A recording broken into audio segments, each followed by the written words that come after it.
Movie की starting में हम देखते हैं 19th सेंचुरी में एक लेडी को एक आदमी के साथ में, जो कि वुड्स में आए हुए थे छुपते छुपाते। उन दोनों का ही असल में एक्स्ट्रा मैरिटल अफेयर था एक दूसरे से, और अपने अपने पार्टनर्स को वो चीट कर रहे थे। वो लेडी बोलती है कि वो अपने हस्बैंड को धोखा दे रही है और उसके हस्बैंड को अगर पता चलेगा तो उसको प्रॉब्लम होगी, जिस पर वो आदमी उस लेडी को शांत करता है और उसके साथ में मेकआउट करने लगता है। अब जंगल से उन लोगों को एक लेडी की आवाज आने लगती है जो ये बोलती है कि उसने सब कुछ देख लिया है और आकर उसको ढूंढ लो अगर वो ढूंढ सकते हैं तो। वो दोनों काफी परेशान हो जाते हैं कि उनका सच सबके सामने आ जाएगा, और वो आदमी उस लेडी की आवाज की डायरेक्शन में वुड्स के अंदर चला जाता है और कुछ दूर जाने पर उसके चीखने की आवाज आती है, जिसे सुनकर उसके साथ वाली लेडी बहुत ही ज्यादा डर जाती है। और इसी के साथ में ये सीन यहाँ पर शिफ्ट हो जाता है। अब कहानी प्रेजेंट टाइम में आ जाती है और हम देखते हैं 4 लोगों को, यानी कि सैरा, डैनियल, जेम्स एंड नेओमी को, जो कि जंगल में कैंपिंग करने जा रहे थे। बात करें इन सभी के रिलेशनशिप के बारे में तो सैरा और डैनियल मैरिड थे, वहीं पर जेम्स और नेओमी बॉयफ्रेंड गर्लफ्रेंड थे।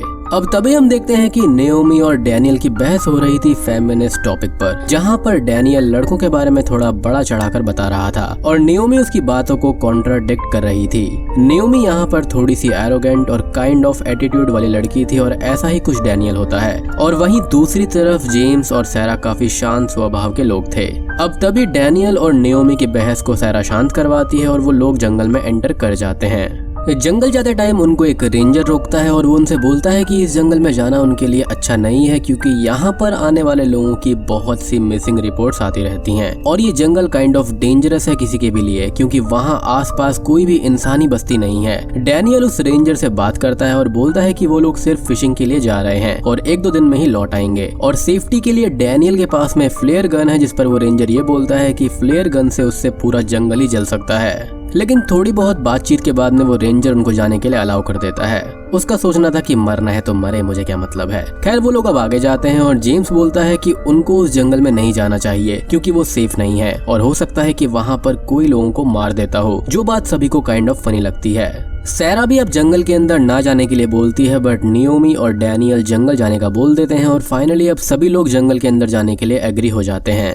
अब अगले सीन में वो लोग जंगल पहुंच जाते हैं और रात को सभी लोग बैठकर बातें कर रहे थे, जहां पर डैनियल स्केरी स्टोरी सुना रहा था। नेओमी अब एक स्टोरी सुनाने लगती है और बताती है कि जब वो छोटी थी तो उसकी ग्रैंडमदर उसको अमेज़न के मॉन्स्टर्स की कहानियां सुनाया करती थी, और उसमें से एक कहानी थी जिससे नेओमी को बहुत डर लगता था। वो कहानी एक लेडी की है जो कि एक पैर पर चलती है और दिखने में बहुत ही सुंदर है, और अपनी सुंदरता से वो लोगों को अपने पास लाती है, और जब तक वो अपना ट्रू फॉर्म लोगों को दिखाती है तब तक बहुत देर हो जाती है।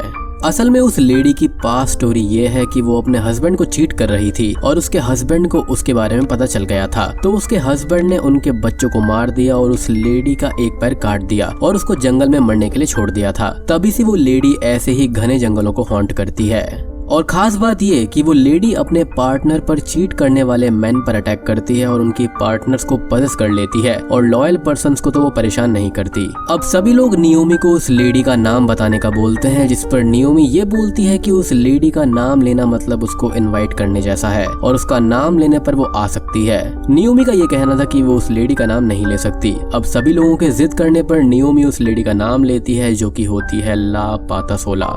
नाम लेते ही उनके कैंप की जो फायर होती है वो बुझ जाती है और इससे वो लोग थोड़ा सा डर जाते हैं, जिस पर डैनियल मजाक करता है और वो आग फिर से अपने आप ही जलने लगती है, जिससे वो लोग और भी ज्यादा डरने लगते हैं, लेकिन उसको इग्नोर कर देते हैं। अब रात को सभी लोग सोने चले जाते हैं और सैरा डैनियल से बात करती है कि डैनियल को नेओमी से रूड तरीके से बात नहीं करनी चाहिए। सैरा को अब बाहर से तभी एक विस्परिंग सुनाई देती है और वो उससे थोड़ी डर जाती है, लेकिन डैनियल को कोई भी आवाज नहीं आती। लेकिन सैरा के बोलने पर वो बाहर चेक करने जाता है तो उसको अपने टेंट से बाहर देखती हुई नेओमी खड़ी हुई दिखती है, जिसको डैनियल काइंड ऑफ चेकआउट करने लगता है। नेओमी डैनियल से आवाज के बारे में पूछती है तो डैनियल का ये कहना था कि कोई हवा की आवाज होगी, और वो सोने चले जाता है और नेओमी भी सोने चली जाती है।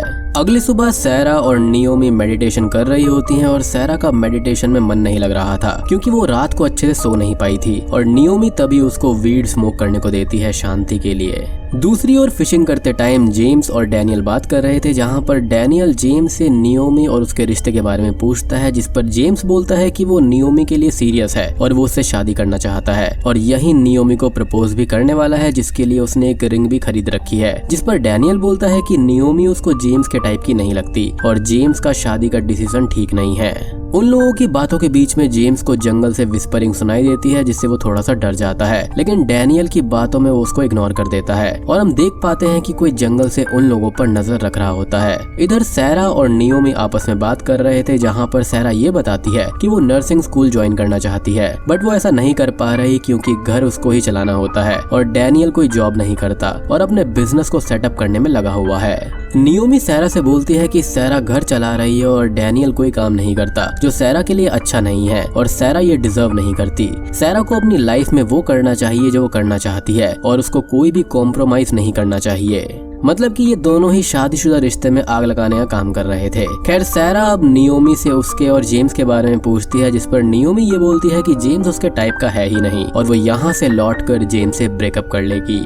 कुछ ही देर के बाद में जेम्स और डैनियल वहाँ पर फिश लेकर आ जाते हैं और डैनियल फिश कट करने लगता है और लकड़ियाँ लाने का बोलता है, जिस पर नियोमी जेम्स को काइंड ऑफ लकड़ियाँ लाने का ऑर्डर दे देती है। जेम्स के साथ वुड्स लाने के लिए यहाँ पर सैरा भी जाने लगती है और फिश कुक करने को लेकर डैनियल और नियोमी में फिर से बहस हो जाती है।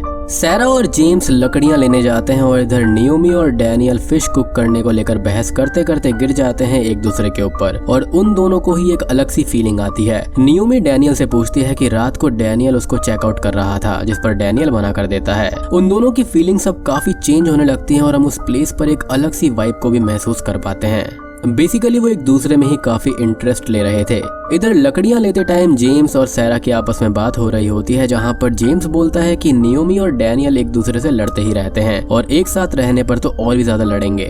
सैरा नियोमी के बारे में जेम्स से पूछती है, जिस पर जेम्स वही बात बोलता है कि वो नियोमी के लिए काफी सीरियस है। अब लकड़ियां लेते टाइम उन लोगों को एक आवाज आती है और वो लोग डरकर वापस भाग जाते हैं। इधर जेम्स और सैरा के आने की आहट पाकर नियोमी और डैनियल खुद को संभालते हैं और अपनी अपनी जगह पर आकर बैठ जाते हैं और वापस आने पर जेम्स बोलता है कि जंगल में कुछ है, जिस पर डैनियल उस साइड पत्थर फेंक कर चेक करता है तो वहाँ पर कोई भी नहीं था। जेम्स खाने का पूछता है, जिस पर डैनियल और नियोमी आधा आधा कुक करने पर एग्री हो जाते हैं और जेम्स सैरा से बोलता है कि नियोमी इजीली कॉम्प्रोमाइज तो नहीं करती।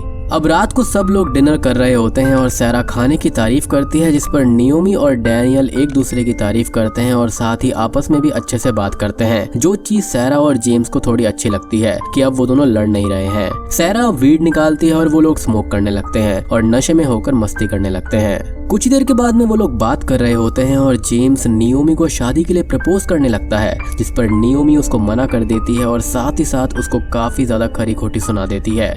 रात को अपने टेंट में सैरा डैनियल से बोलती है कि नियोमी ने जो किया वो सही नहीं था और इस तरह से उसको जेम्स की इंसल्ट नहीं करनी चाहिए थी, जिस पर डैनियल बोलता है कि जेम्स को भी प्रपोज नहीं करना चाहिए था। उन दोनों की अब बहस हो जाती है और सैरा डैनियल से अपने नर्सिंग स्कूल में जाने की बात बोलती है, जिस पर डैनियल बोलता है कि वो इसको अफोर्ड नहीं कर सकते, जिस पर सैरा ये बोलती है कि डैनियल को अपने बिजनेस का ख्याल अपने दिमाग से निकाल देना चाहिए, क्योंकि 5 साल में कुछ भी नहीं हुआ है और अभी तक सैरा ही सारे खर्चे उठा रही है और अब डैनियल यहाँ पर जॉब करे, जिससे कि वो नर्सिंग स्कूल अफोर्ड कर सकती है।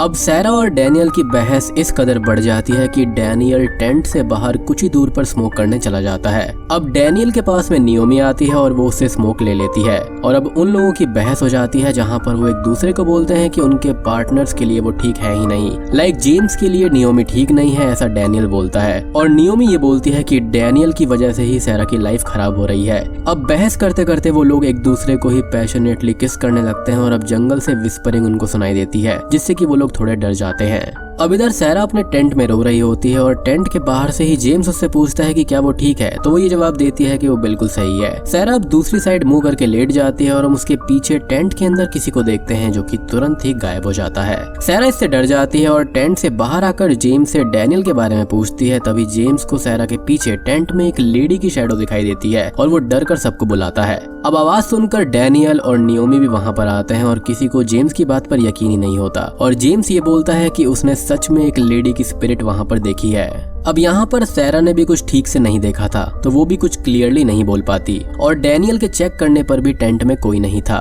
अब जेम्स ये बोलता है कि वो अभी यहाँ से जाना चाहता है, लेकिन डैनियल अभी जाने से मना कर देता है और डैनियल अगली सुबह ही यहाँ से जाने का बोलता है और ट्रक में सोने चला जाता है। सैरा अब अपने टेंट में डैनियल के साथ में सोने से मना कर देती है और वो नियोमी के टेंट में सोने का बोलती है, जिस पर चिढ़कर डैनियल अपना टेंट वहाँ से दूर खींचकर ले जाता है और अपने टेंट में सो जाता है। अब सैरा यहाँ पर नियोमी से पूछती है कि क्या वो लापता 16 रियल है और क्या वो यहाँ पर हो सकती है, लेकिन नियोमी ये बोलती है कि वो रियल नहीं है, वो सिर्फ एक लेजेंड है जो कि लोगों को डराने के लिए कहा जाता है। अब सैरा यहाँ पर नियोमी से लेजेंड में लापता 16 से लड़ने के उपाय पूछती है, जिस पर नियोमी सब कुछ बता देती है जिससे कि लापता 16 से लड़ा जा सकता है। कुछ देर के बाद में डैनियल अपने टेंट में सो रहा होता है और उसको एक लेडी की आवाज आती है उसको बुलाते हुए, और डैनियल को ये लगता है कि ये आवाज नियोमी की है और वो बाहर चला जाता है। डैनियल अब उस आवाज की डायरेक्शन में कुछ दूर जाता है और उसको व्हाइट ड्रेस में एक लेडी खड़ी हुई मिलती है और वो डैनियल को यहाँ पर सीड्यूस करके खुद को अनड्रेस करने लगती है और हम देखते हैं कि उस लेडी का एक पैर नहीं है, यानी कि ये लापता 16 की स्पिरिट है। और ये लापता 16 कोई और नहीं बल्कि वही 19th सेंचुरी वाली लेडी है जो कि अपने हस्बैंड पर चीट कर रही थी और उसके हस्बैंड ने उसके पैर को काट कर उसको जंगल में ही मरने के लिए छोड़ दिया था, तो उसी की स्पिरिट यहाँ पर भटक रही है। खैर अगली सुबह सैरा जागती है और टेंट से बाहर आती है और जेम्स उसके पास में आता है जो उसको जाने का बोलता है। अब सैरा यहाँ पर डैनियल को उठाने जाती है जो कि शॉकिंगली अपने टेंट में नहीं था और जेम्स नियोमी को गुस्से से देखता है। सैरा जेम्स को बोलती है कि डैनियल टेंट में नहीं है और जेम्स डैनियल को ढूंढने लेक पर जाता है। इधर नियोमी जागती है और सैरा उससे बात करती है, बट सैरा के पीछे नियोमी को कुछ दिखता है जिससे कि वो बहुत ही ज्यादा डर जाती है और अचानक से पजेस होकर एक्स लेकर वहाँ से चली जाती है। अब जेम्स वापस आता है और वो सैरा के साथ ट्रक में बैठकर 1 घंटे तक नियोमी और डैनियल का वेट करते हैं। सैरा जेम्स से बोलती है कि उसने भी रात में कुछ स्केरी महसूस किया था, जिस पर जेम्स बोलता है कि डैनियल और नियोमी एक दूसरे के साथ थे और उन दोनों को चीट कर रहे थे, इसलिए ही पाता 16 यहाँ पर आई है। सैरा को इस चीज पर बिल्कुल भी बिलीव नहीं होता, लेकिन तभी नियोमी वहाँ पर भागते हुए आती है और ये बोलती है कि डैनियल जंगल में जख्मी हालत में पड़ा हुआ है। वो लोग नियोमी के पीछे जाते हैं और सैरा प्रोटेक्शन के लिए फ्लेयर गन को अपने साथ में रख लेती है। आगे जाते हुए उनको डैनियल काफी दूर तक नहीं मिलता और जेम्स बोलता है कि डैनियल और नियोमी ने रात में गलत किया है और अब वो लोग सैरा और जेम्स के साथ में मजाक कर रहे हैं, अपनी गलती को छुपा रहे हैं। तभी नियोमी जेम्स को पंच मारती है और अचानक से वहाँ से गायब हो जाती है, क्योंकि हम सभी जानते हैं कि वो यहाँ पर पजेस हो रखी है, जिससे कि जेम्स और सैरा बहुत ही ज्यादा डर जाते हैं। जेम्स अब यहाँ से भागने का बोलती है, जिस पर सैरा ये बोलती है कि वो डैनियल को लेकर ही जाएगी और वो अकेले ही आगे जाने लगती है। आगे जाने पर सैरा को डैनियल दिखता है जो कि नियोमी के साथ में मेकआउट कर रहा था और सैरा ये देखकर गुस्से में आगे जाती है, तो वो दोनों ही गायब हो जाते हैं और नियोमी बार बार गायब होकर सैरा को हॉन्ट करती है क्योंकि उसके अंदर लापता 16 की स्पिरिट थी। सैरा अब आगे जाती है तो उसको डैनियल के ब्लड वाले कपड़े मिलते हैं, जिसे देखकर वो रोने लगती है और उन कपड़ों में डैनियल की वेडिंग रिंग और एक लाइटर सैरा को मिलता है। अब वहाँ पर नियोमी आती है और वो सैरा को बेहोश कर देती है। दूसरी ओर अब भागते हुए जेम्स को पाता 16 दिखाई देती है जो जेम्स के करीब आने लगती है और जेम्स वहां से डरकर भागता है और पाता 16 अचानक से उसके पीछे आ जाती है। अब तभी यहाँ पर सैरा और जेम्स अपने आगे पजेस हुए डैनियल और नियोमी को देखते हैं जो कि एक दूसरे के साथ में ही मेकआउट करने लगते हैं, जिसे देखकर सैरा को बहुत दुख होता है और डैनियल सैरा से माफी मांगने लगता है, जिसको पजेस हुई नियोमी जान से मार देती है। बेसिकली यहाँ पर इसको पता चल गया होगा कि नियोमी के अंदर लापता 16 है और वो इसलिए ही यहाँ पर सैरा से माफी मांग रहा था कि उसने गलती करी है। खैर अब सैरा को गुस्सा आता है और वो नियोमी पर अटैक करने जाती है और अटैक करने लगती है। अब तभी वहाँ पर पाता 16 आती है जो कि अब एक काफी डिमोनिक रूप में लग रही थी और वो सैरा पर अटैक करती है, जिससे जेम्स सैरा को बचा लेता है और सैरा को लेकर वहाँ से भागता है। आगे जाने पर वो लोग जंगल में भटक जाते हैं और अब उनको पाता 16 अपने ट्रू फॉर्म में दिखाई देती है जो कि एक मॉन्स्टर की तरह थी और वो उन दोनों का पीछा करने लगती है। वो दोनों अब एक जगह छुप जाते हैं जहाँ पर उनको पास में कार लाइट्स नोटिस होती हैं और वो जेम्स बोलता है कि यहाँ पर हाईवे होगा। जेम्स अब सैरा को भागने का बोलता है और वो खुद पाता 16 से लड़ने लगता है ताकि वो उसको डिस्ट्रैक्ट कर सके। सैरा अब भागकर रोड पर आ जाती है, बट उसकी फ्लेयर गन फायर ही नहीं होती, जिसके पास वाली कार उसको नहीं देख पाती। अब तभी सैरा के पास में पाता 16 आती है और वो सैरा पर अटैक करती है और उसके ऊपर आकर उसको ही मारने वाली थी, लेकिन सैरा अपनी वेडिंग रिंग पहन लेती है जो कि डैनियल के पास में मिली थी और ये बोलती है कि उसने डैनियल को माफ कर दिया है, यानी कि वो अपने गिल्ट से दूर हो गई थी। इसके बाद में पाता 16 शांत हो जाती है और सैरा को कुछ भी नहीं कर पाती। बेसिकली यहाँ पर वो चीट करते हुए कपल्स को ही मारती है। अब तभी वहाँ पर जेम्स आता है जो कि पातासोला से लड़ने लगता है। तभी वहाँ पर पातासोला जेम्स को मारने लगती है और तभी सैरा यहाँ पर फ्लेयर गन से पातासोला पर फायर कर देती है जिससे वो मारी जाती है। अब सैरा जेम्स को संभालती है और तभी वहाँ पर वही रेंजर आ जाता है जो कि वहीं पास से जा रहा था और उसने फ्लेयर की लाइट देख ली थी। वो लोग अब वहाँ से जाने लगते हैं और जेम्स और सैरा को दूर खड़ी पातासोला उसके ह्यूमन फॉर्म में दिखाई देती है। ये मूवी यहीं पर खत्म हो जाती है। तो दोस्तों ये थी ला पातासोला मूवी की कहानी। तो उम्मीद करता हूँ कि आपको ये वीडियो और मूवी पसंद आई होगी। तो वीडियो पसंद आई हो तो लाइक कर देना, चैनल पर नए हैं तो सब्सक्राइब कर लीजिए।